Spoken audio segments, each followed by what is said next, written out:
नमस्कार दोस्तों, कैसे हैं आप लोग। बात करेंगे हम सुज़लॉन एनर्जी की।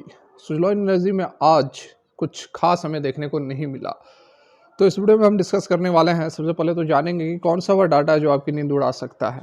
डेफिनेटली यहाँ पर कुछ ना कुछ आपको सोचने की ज़रूरत है, कुछ ना कुछ चिंतन करने की ज़रूरत है यदि आप पोजीशंस बनाए हुए हैं सुज़लॉन एनर्जी के अंदर। उसके साथ में इन्वेस्टर्स की मीटिंग बुलाई गई है, FIS डेज बड़े इंस्टीट्यूशनल इन्वेस्टर्स की जो है मीटिंग बुलाई गई है, तो उस पर भी जो अपडेट निकल कर आई है उसको भी समझेंगे, सारा कुछ जानेंगे इस एक वीडियो में। सबसे पहले बात कर लेते हैं कि क्यों आपको थोड़ा सा यहाँ पर अलर्ट रहने की ज़रूरत है। तो सबसे पहले आप देखो, आज की यदि हम बात करें तो आज यहाँ पर आप देख सकते हो कि कोई खासा मूवमेंट हमें स्टॉक के अंदर देखने को नहीं मिला है। छोटी सी यहाँ पर बॉडी है और छोटी सी वीक है, तो मतलब कि बिल्कुल भी अनसर्टिनिटी बनी हुई है। ठीक है, बिल्कुल भी यहाँ पर अनसर्टिनिटी बनी हुई है। यदि हम वन डे इंट्राडे की बात करें तो आप देख सकते हैं कि कोई खासा मूवमेंट नहीं है। पूरे का पूरे दिन पूरा यहाँ पर फ्लैट सा हमें जो है यह ट्रेड होता हुआ नज़र आ रहा है, और जिस सेक्टर से यह बिलोंग कर रहा है उस सेक्टर के अंदर ठीक ठाक तेज़ी आज बनी। एक पावर सेक्टर की यदि हम बात करें तो 1% की तेज़ी बनी हुई थी। निफ्टी, बैंक निफ्टी हर एक तरफ जो है आखिरी के आवर्स में ज़बरदस्त तेज़ी आई, और स्टॉक और जो निफ्टी वगैरह, बैंक निफ्टी वगैरह जो रेड में ट्रेड हो रहा था वो क्लोजिंग होते होते ठीक ठाक यहाँ पर गेन लेकर क्लोज हुआ। और मैक्सिमम स्टॉक्स के अंदर आपने देखा होगा कि वह जो क्लोजिंग हुई है वह अच्छी खासी बढ़त के साथ हुई है। लेकिन सुज़लॉन एनर्जी आप देखो तो पूरा का पूरा फ्लैट सा रहा, कोई भी असर नहीं हुआ। जो भी power sector, Nifty, bank Nifty के अंदर जो पॉजिटिव मूव आया उसका कोई भी असर हमें सुज़लॉन एनर्जी के अंदर देखने को नहीं मिला। यहाँ पर आप देख सकते हैं पावर सेक्टर के इंडाइसेस पर हम हैं, और ये देखिए क्या शार्प यहाँ पर बाइंग निकल कर आई थी 2:30 बजे के आसपास। बहुत ही अच्छी तेज़ी बनी थी, 6611 पर क्लोजिंग हुई है। 1.38% की तेज़ी के साथ पावर इंडाइसेस जो है वह क्लोज हुआ है। तो कहने का मतलब है कि बाकी हर तरफ जो है आखिरी के घंटों में अच्छा खासा मोमेंटम आया, लेकिन सुज़लॉन एनर्जी पर कोई असर नहीं पड़ा।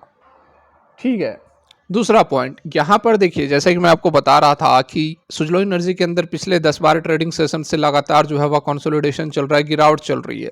आप यहाँ पर देख भी सकते हैं कि जो गिरावट है वह कहीं ना कहीं बढ़ती हुई नज़र आ रही है, और पिछला जो हमारा यह सपोर्ट था उसके लगभग उस पर यह सपोर्ट अभी फ़िलहाल ले रही है या नहीं ले रही है ये नहीं कहा जा सकता है, क्योंकि ये थोड़ी सी नीचे आती हुई यहाँ पर नज़र आ रही है। इस सपोर्ट से थोड़ी सी नीचे आती हुई नज़र आ रही है। हालांकि कोई लाइन नहीं होता है, कोई पॉइंट नहीं होता है, सपोर्ट या फिर रेसिस्टेंस एक जोन होता है। तो अभी इस जोन में यह आकर रुक रही है। ऐसा नहीं कहेंगे कि इसको तोड़ के यह नीचे जा रही है, इस जोन में आकर यह अभी कॉन्सोलिडेट कर रही है। आज का तो हमें वही नज़र आया है।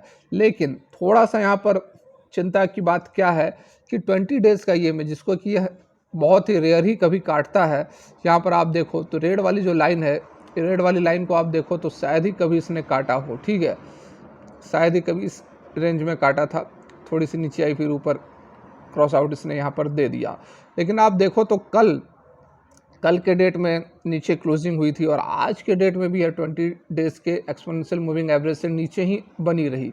तो ये यहाँ पर थोड़ी सी चिंता का विषय हो सकता है कि जो 20 डेज़ पर यह सपोर्ट लेकर ऊपर की ओर मूवमेंट करती थी वो लेवल अब हमें टूटता हुआ नज़र आ रहा है। ठीक है, यहाँ पर दूसरा जो हमारा सपोर्ट बच रहा है वो है हमारा स्विंग हाइस। एक तो हमारा ये स्विंग हाई है और दूसरा हमारा ये स्विंग हाई है। तो चलो इस स्विंग हाई के आसपास यह घूम भी रहा है, तो हम इस स्विंग हाई को कंसिडर करेंगे। ठीक है, क्योंकि यहाँ से तो थोड़ा नीचे या आ रहा है, लेकिन इस स्विंग हाई, ये स्विंग हाई और ये स्विंग हाई दोनों का लगभग रेंज एक ही है। तो हम इसको मान के चलेंगे कि जो प्राइस है लगभग 43। ठीक है, 43 से नीचे नहीं जाना चाहिए। ठीक है, तो यदि यह 43 से भी नीचे चली जाती है तब यहाँ पर हम कह सकते हैं कि शॉर्ट टर्म के लिए सुज़लॉन एनर्जी में गिरावट हो सकती है। शॉर्ट टर्म के लिए स्टॉक जो है वह थोड़ा बहुत प्रेशर में दिख सकता है। फिलहाल इसने 20 डेज ईएमए को काटा है, थोड़ा सा यहाँ पर हमें बेयरिश मूव नज़र आ रहा है। लेकिन जो ये स्विंग हाइज है इसको भी देखना पड़ेगा कि ये इसको सपोर्ट करता है या फिर इसको भी काट देता है। इस बीच जो खबर निकल कर आ रही है उस पर भी नज़र डालते हैं। तो यहाँ पर आप देख सकते हैं 22 फरवरी 2024 आज की लेटेस्ट अपडेट निकल कर आ रही है। एनएससी और बीएससी को इन्फॉर्मेशन दी गई है। सब्जेक्ट क्या है तो इन्वेस्टर्स मीट कॉन्फ्रेंस, इन्वेस्टर्स की मीटिंग बुलाई गई है। This is to inform that the company representative will attend investors meet conference schedule to be held as per the following detail. ठीक है, तो यहाँ पर 29 फरवरी 2024 मतलब उस महीने के आखिरी दिन जो है मीटिंग बुलाई गई है, कॉन्फ्रेंस बुलाया गया है। प्रभुदास लीलाधर ने ऑर्गेनाइज किया है। मोड ऑफ कॉन्फ्रेंस जो है वह वर्चुअल रहेगा। इसमें क्या कुछ डिस्कस होगा तो बताया गया है कि कंपनीज का IR presentations on the financials for the quarter और 9 month ended 31 December 2023 as available on the website of the company as well as on the website of the stock exchanges would only be represented discussed। Result से related कुछ issues को यहाँ पर discuss किए जाएंगे और कोई भी अनपब्लिश्ड प्राइस सेंसिटिव इन्फॉर्मेशन को डिस्कस नहीं किया जाएगा।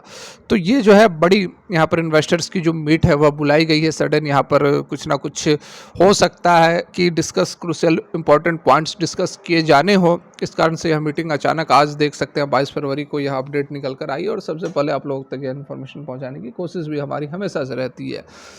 कहाँ तक गिरावट हो सकती है ये अभी देखना होगा, क्योंकि जैसा कि मैं आपको बताते आया हूँ कि जो फिलहाल सुज़लोन एनर्जी का 10-12 दिनों से जो प्राइस मूवमेंट है वो बहुत सॉलिड नज़र नहीं आ रहा है। थोड़ा बहुत यह गिरावट के मूड में नज़र आ रहा है, लेकिन ये देखने वाली बात हुई कि यदि यह 20 डेज़ को काट देता है, काट तो दिया है इसने, लेकिन अभी जो सपोर्ट्स हैं उसको यह काटता है या नहीं काटता। यदि उसको भी काटता है तो कितनी गिरावट होगी देखने वाली बात होगी, क्योंकि इससे पहले भी एक दफ़ा इसने 20 डेज ईएमओ काटा था तो ज़्यादा गिरावट नहीं हुई थी, रिकवर कर लिया था इसने, फिर से रिकवरी कर ली थी। लेकिन अब रिकवरी के लिए कुछ न्यूज़ की ज़रूरत है, कुछ ऑर्डर्स की ज़रूरत है, बड़े ऑर्डर्स की ज़रूरत है, जो कि काफ़ी दिन हो गए अभी ऑर्डर्स रिलेटेड न्यूज़ नहीं आई है।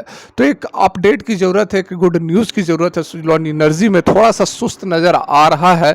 एक पॉजिटिव अपडेट के साथ फिर से सुज़लोन एनर्जी के अंदर हमें तेज़ी देखने को मिल सकती है। तो फिलहाल के लिए वीडियो यहीं तक अच्छी लगी हो तो लाइक करें, नहीं अच्छी लगी हो तो डिसलाइक करें। Thanks for watching, have a great day.